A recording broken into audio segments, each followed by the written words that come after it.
Let's talk about how I knew that childcare was the right choice for my family. I feel like I'm a little nervous because I'm going to talk about myself. But I know that you guys like hearing my personal stories, so here's one. But I just want to say that, well, in case you're new here, I'm Valerie. I'm a therapist specialized in birth to six mental health. That's their social, emotional, and behavior and development and their brains and sleep. And I'm getting lost because I'm feeling nervous about telling you my personal story. But these are my considerations when I decided whether childcare was the right decision for me. Childcare is not for every family. There's lots of factors that come into play when deciding whether you should get childcare, what childcare should look like. And there is, like with everything else, there is no such thing as one solution that is right for every family and every baby.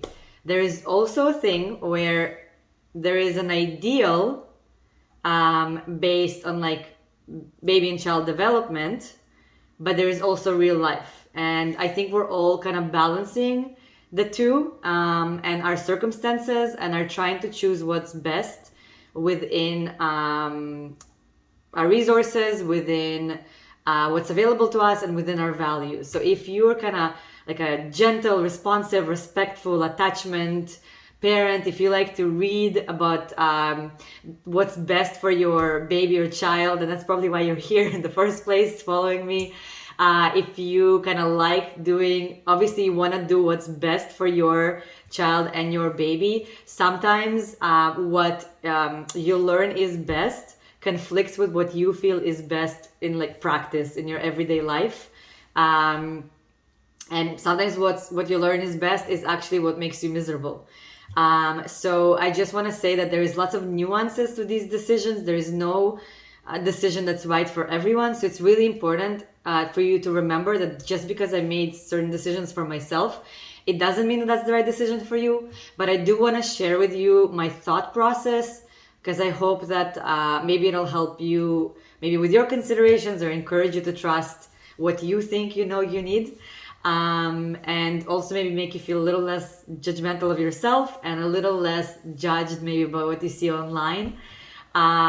Because, you know, we're all doing our best and we're all doing it within our personal situations and resources and circumstances.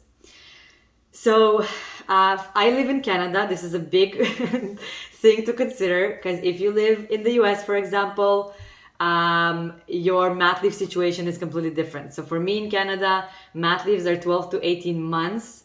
We're not fully paid, but there is some like financial support throughout the 12 to 18 months. I know in the US, like if you're lucky, you get 12 weeks off, which is absolutely blows my mind. But most parents don't even get that much. And so depending on your situation, like if you have to return to work, you're obviously going to need childcare. If your financial situation doesn't allow you to be a stay-at-home mom or parent, then like it's kind of a no-brainer. But sometimes what happens is maybe and that's what happened to me, is my situation, because of our mat leave and financially did allow me, if I wanted to stay home. But I have my own business and that wasn't an option. But just in theoretically, you might have been in a situation where you could potentially stay home, either as a stay-at-home mom, either you have like a long mat leave or whatever that might be. But maybe you feel like you don't want to be a stay-at-home parent. So for me personally, I love my kids to death. I obviously dedicated my professional life to helping small children and families. Helping you raise yours is like what I dedicated my professional life to. And at the same time, if I'm being true and honest with myself, being at home, taking care of kids and babies all day long is just not for me. It's just truly doesn't feel fulfilling to me personally. It actually, in all honesty, just makes me feel miserable, just even the thought of it. And even being on mat leave was really hard for me personally. That was just my personal experience. Like doing it as a full-time job, again, I feel is just not for me.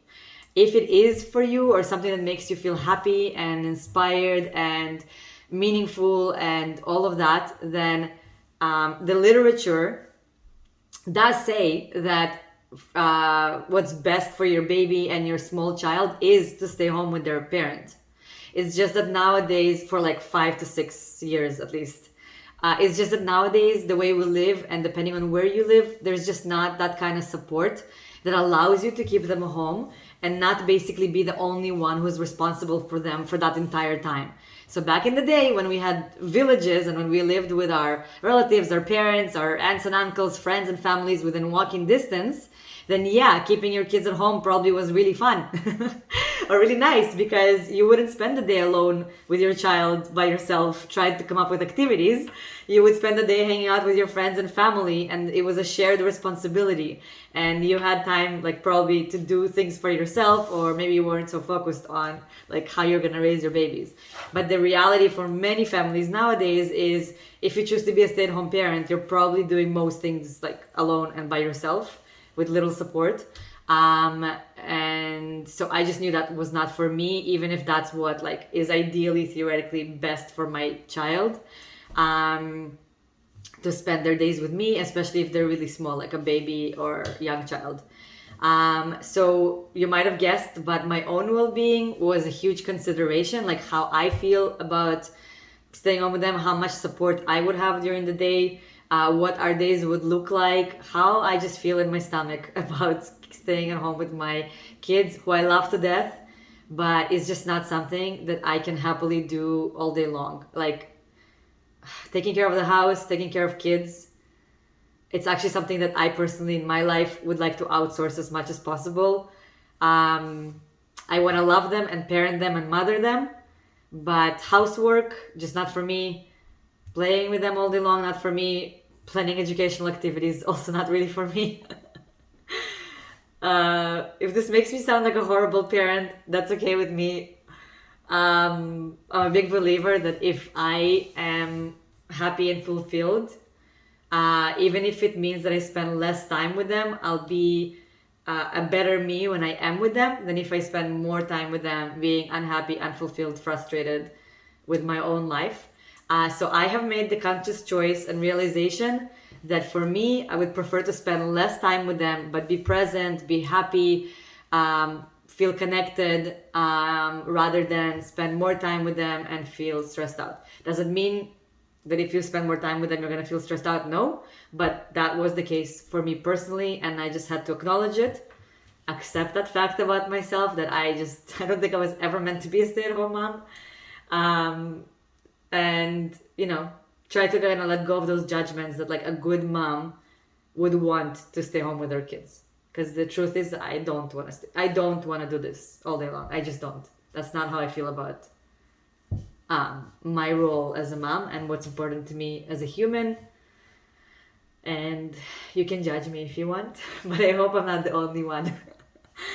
Of course, financial circumstances also dictate your choices around childcare. So maybe you can't afford childcare, or maybe you can afford childcare, or maybe you need childcare in order to afford your life or in order to be able to work.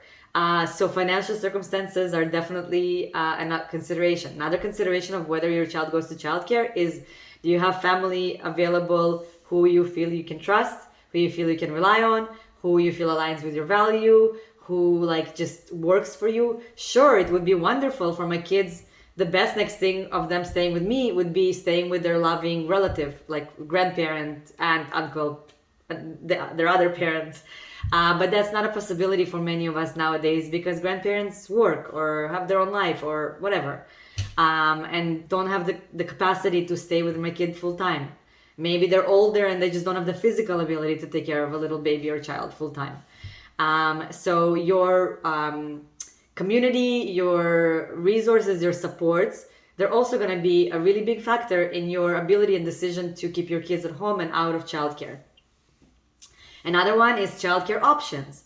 I personally found a childcare center that I felt confident about, that I felt good about, that aligned with my values, that was easy to get to, that we can pay for, that I feel really good about leaving my kid there.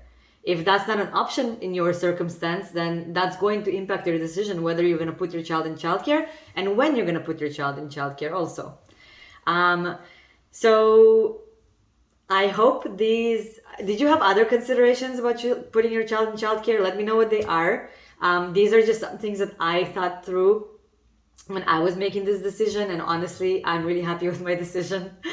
I don't always work when my kid is at daycare, although it's taken a long process for me to shift my mindset around that and to really dedicate time when he's in childcare to both to work and to my own life and well-being. But let me know your considerations, your thoughts about childcare. Is your child in childcare? Did you keep them home? Did you have other considerations? Can you relate? Let me know. Did you find this video helpful? Then hit follow, like, subscribe, comment, share, all the things. I wish you sweet, sweet cuddles and dreams. Thank you for listening, and I'll talk to you next time.